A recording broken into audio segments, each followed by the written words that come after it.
Hezbollah have confirmed their leader, Hassan Nasrallah, was killed by the Israeli Defense Forces in airstrikes on Beirut last night.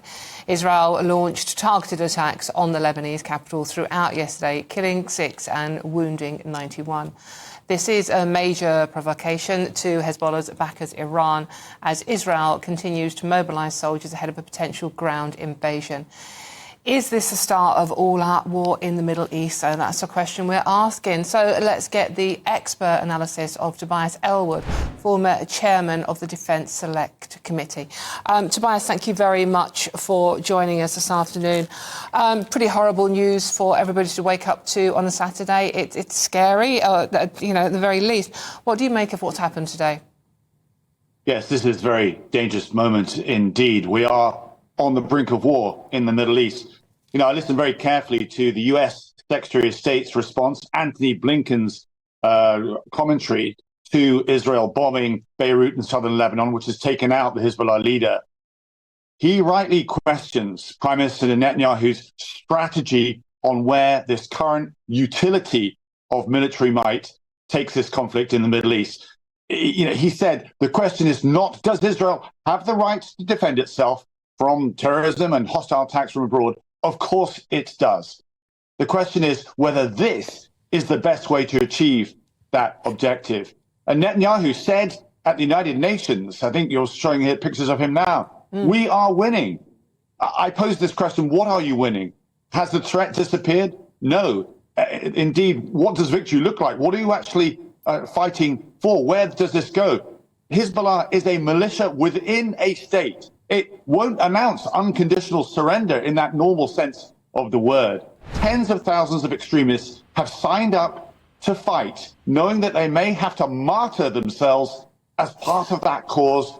That's who they are. And Hassan Nasrallah may well be dead, but he will be quickly replaced. And his death will prompt a serious response, not just from Hezbollah. They not only just have thousands of missiles that they'll want to deploy as well, but also from Iran, who will feel to oblige to respond as well. So this is a really dangerous turn of events. No one is in control of where this goes, and Israel is no longer informing Washington of its plans. So the Middle East does look like it's about to enter an even darker chapter as war spreads. What does it, it sounds sort of like very narrow-minded to ask, what does it mean for the UK?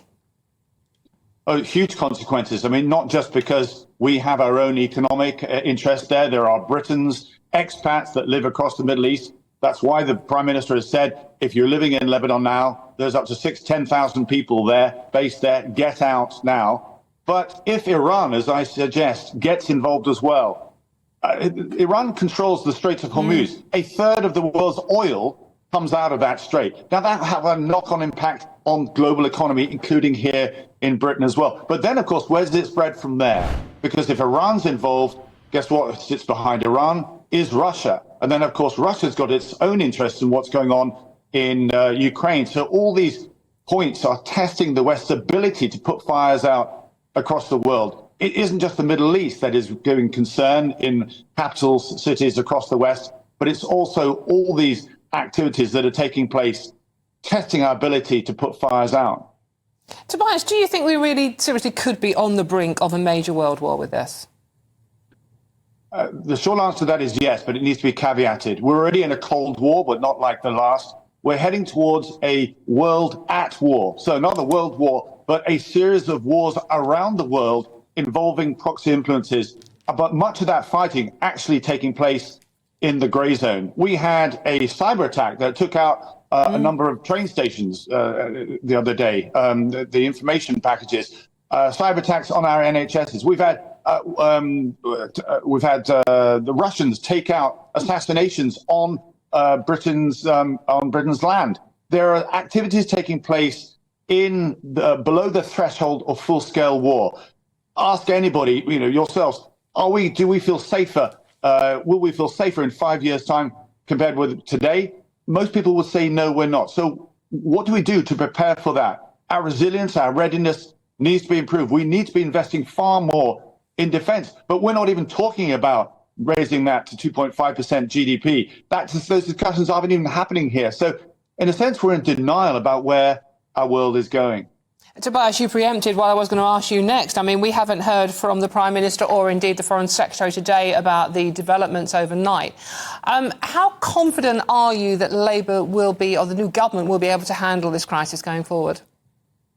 Well, what sits behind any government is a formidable civil service and our Ministry of Defence, the military leaders as well. They will be providing advice. They'll also be communicating with our allies across the world. So Washington, D.C. will be speaking to London, speaking to Paris as well, and Berlin to work out what can be done to influence Israel. Behind all this, of course, is the start of all this latest drama that's taken place in the last year are those barbaric attacks that took place on the 7th of October. And then Israel felt obliged, understandably, to then move in to Gaza. It's that ceasefire which has then triggered Hezbollah to open up the second front. And then Hezbollah has been dominating the southern Lebanon against a UN resolution that goes back many, many years. So there is actually an opportunity, a glimmer of light, that if we can persuade Israel to agree to that 21-day ceasefire that's been caused about, this pause in fighting, we could prevent this escalation taking place. But as I say, if Israel is doing things without speaking to its closest security ally, the United States, then that prospect of that right now is quite grim. Tobias Ellwood, former chairman of the Defence Select Committee, thank you very much for joining us this afternoon. Not exactly encouraging, is it? In the last few minutes, Hezbollah have released the following statement. The master of resistance has passed away to be with his Lord. The leadership of Hezbollah pledges to continue its jihad in confronting the enemy, supporting Gaza and Palestine and defending Lebanon and its steadfast and honourable people. OK, well, let's see what my panel make of this. Political commentator Joe Phillips and broadcaster Claire Muldoon. Coming to you first, Joe. I mean, it's not the news we want to be waking up to. I mean, Tobias hasn't exactly reassured me that it's going to go away any time Well, it's not, soon. and it's been on the cards for an awfully long time. I think, the point that he makes, that it's a world at war, is really, really important, because that, in some ways, makes it a much harder thing for countries to deal with, because you've got many, many fires, but they're big fires, they're battles. I mean, I think what we've seen over the last 24 hours is that Benjamin Netanyahu does not give a damn. He will not even entertain any thoughts of a ceasefire. His speech to the United Nations was unbelievable. I mean, even by his terms of rhetoric and bombast and, talking to his right-wing supporters back in Israel, it was appalling. This is a slap in the face to America. It's a slap in the face to Biden. It's probably a slap in the face to Trump or Harris, whoever wins the next election. And I think, as Tobias just said, I mean, the real concern, and I think what will be happening now, is that everybody will be watching for two things. One is to see what Iran does, but who will succeed Nasrallah as the de facto leader of Hezbollah. I mean, I think it's important to mention, Dawn, that because Hezbollah in Lebanon also has a political role, in the same way that Hamas does in Palestine. So, whilst it's a proscribed organisation, a terrorist organisation around many parts of the world, including this country, it is still a political player in the Lebanon. But, because it's a proscribed organisation, you will not have them sitting down having negotiations. So I think, this is a diplomatic Rubik's Cube, if you like, and it will require calm heads, sensible thoughts, and the ability to forge relationships with neighbours. And actually, for us, that means Europe, it means NATO, it means America, with or without Biden, Trump or Harris. But I think, in the background, as Tobias just said, you've got Russia waiting and Iran. Claire, do you think we have enough calm heads around the world to actually use diplomacy to sort this issue out? One would hope that we have, but I think this strike by Netanyahu and the Israelis has actually destabilised more than it has anything. And I think his abject absolute abject hate of everyone around him in terms of countries, this has been proven. Let's not forget the 2-day targeted attack on the Lebanon on the 18th and 19th of September with the pagers. And then we're almost coming up now to the 1-year anniversary of the strikes of Hamas. And I would just want to point out, though, Jess, you mentioned that Hamas being a political organisation, I think they lost all legitimacy of being a political organisation when they went in for that attack. Oh, for sure. And I would call them terrorists more than a political arm of. I think that it is indeed an absolute slap in the face from Netanyahu, whom I don't think has any regard at all for Jews in the State of Israel or anywhere else in the whole world. He really doesn't, in my view. I think the loss of Nasrallah at this crucial time, I think it couldn't have come at a more crucial time, in all honesty. So I think diplomacy is absolutely key, but we have Russia, we've got China, we've got Taiwan as well. Let's not take our eye off Taiwan. And, of course, the sham that is Ukraine.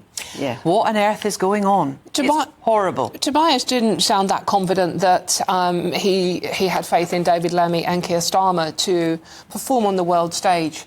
I didn't get that at well, all. I think he made the point that people will be... defence spending, for a start. Well, defence spending is a different matter altogether, because actually what he did say is that people will be listening and taking advice. And frankly, it's a nice thing if people are taking advice before they come out and say something, which is what we had from the previous government.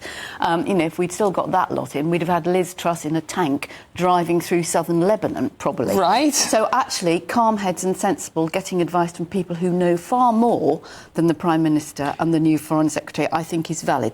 Defence spending is important, but I think it's also important to remember that, 5 years ago, nobody would have expected that there would be a ground war in Europe because we were looking at cyber attacks, we were looking at other things. And I think because everything is changing so quickly and because the players, whether they're China, as Claire said, or Russia or Iran, they are slightly ahead of us, actually, in what they can do and how they can destabilise. And I think, you've got the destabilisation of cyber attacks, whether it's on banks or railway stations or NHS.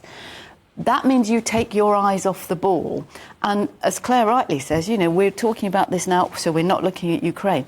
While we've been looking at Ukraine, we haven't been looking at what's going on in the Balkans. And everybody has forgotten what's happening in Sudan and across Africa. I think there are something like 50 wars raging at the moment, and we probably only know about 2 or 3. Or we're only talking about 2 or 3. That's the key. Yes. And ultimately, there's always fallout. Always fallout of innocent children, innocent men and women.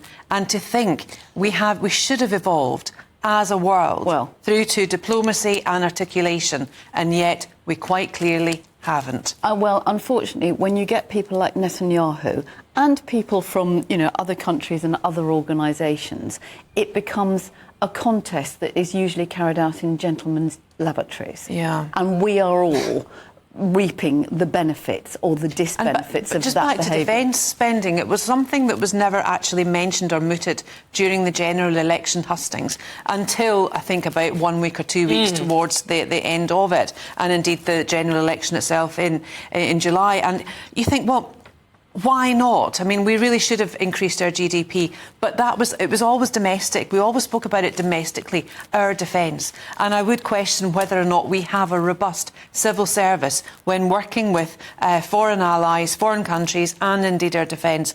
I hope they are as robust as they need to be. I just want to read one comment out from... keep your views coming in, by the way. This is from Gerald. It sounds as if your guests expect Israel to just sit back and allow these people to keep attacking them. What else are Israel supposed to do? Hamas and Hezbollah have vowed to wipe the state of Israel. And how can Israel negotiate with terrorists? What would you say to that? Well, I would say that, yes, of course, Israel has its right to defend itself against an appalling terrorist attack a year ago. But Israel does not have the right to bomb innocent women and children where they have herded those people from their homes into places of safety. Nor does it have the right to actually attack aid convoys and pick off, one by one, aid workers, foreign aid workers. I mean, the people in Palestine have been treated appallingly, and the response of Israel has been utterly disproportionate. Unfortunately,